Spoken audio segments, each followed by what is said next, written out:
What do you say to the student who receives a C after consistently showing up and putting in effort throughout the semester? And what do you say to that C student who notices how effortlessly one of the A students received such a high grade? Do you tell them to come in after hours to try to meet standards by the end of the year?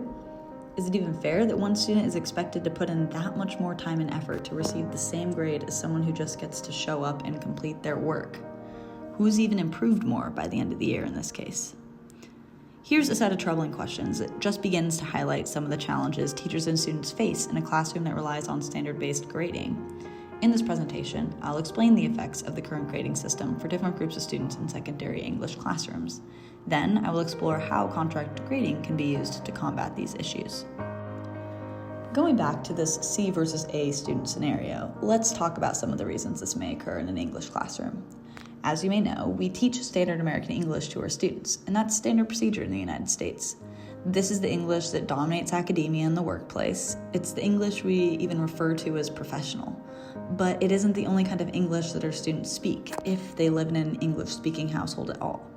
For example, African American Vernacular English, commonly referred to as AAVE, is a perfectly grammatical dialect of English that works under a different set of rules as compared to standard American English.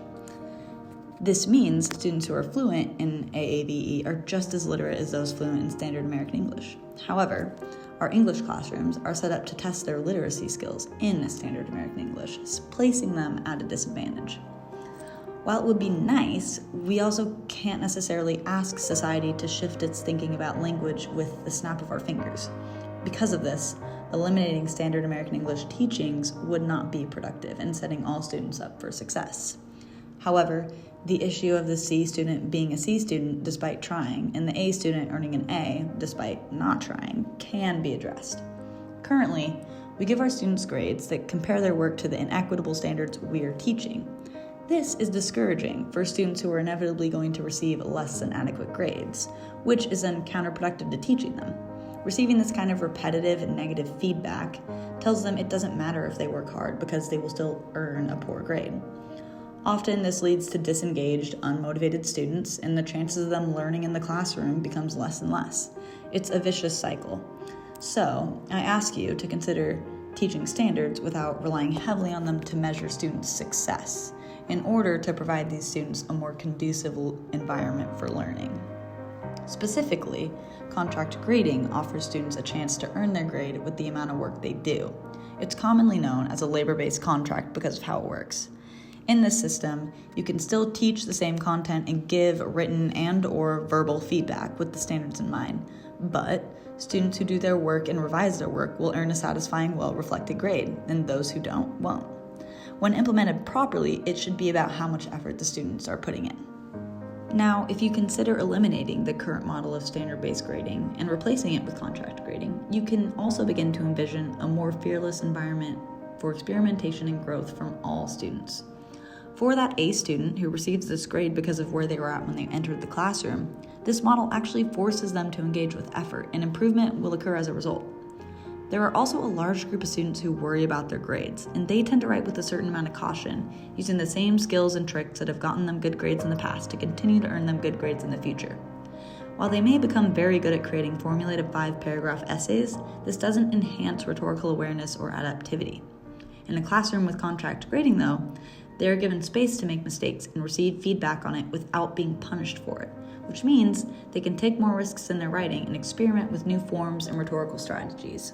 With all of this in mind, contract grading evidently has the potential to create a more learning-conducive environment for all students wherever they're at when they enter the classroom in comparison to the standard. However, a structure that allows students to earn an A by simply doing the work means it must be implemented with caution. In an English classroom, this can look like focusing on revising processes.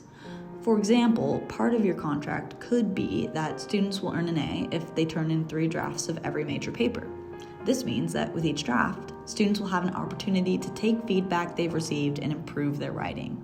It also means that they'll be practicing standard American English conventions. Readings could be enforced by encouraging annotations in the contract. What is possibly most important, though, is providing productive feedback throughout all of this. This is a key part of the system working. So, in an English classroom, Teachers will have to be engaged with their students' progress and really work with them to teach them. This system makes learning more conversational, though, and allows for students to learn through processes and practice, taking a lot of the stress away from both students and teachers. Another thing that's great about this system is the way that it continues to use the traditional A to F scale. This means, besides the reason students earn their grades, nothing changes for the school. Teachers will still be able to submit grades to superiors, and students will still have a way of communicating their competency to colleges if they wish to apply. So after investigating the inequity and counterproductive nature of traditional grading processes, it's clear that with intentional curriculum building and proper implementation, contract grading can increase equity, creativity, and motivation from all students. While traditional standard-based grading does effectively communicate a student's and a teacher's performance as compared to state and federal standards, it's becoming dire that we rethink how we let these standards affect our students. Clearly, they're not equitable, and with the pressure on students to perform perfectly today, they are not even conducive to the progress of those who are already succeeding. Why not build classrooms that cater to the growth of all students if we can?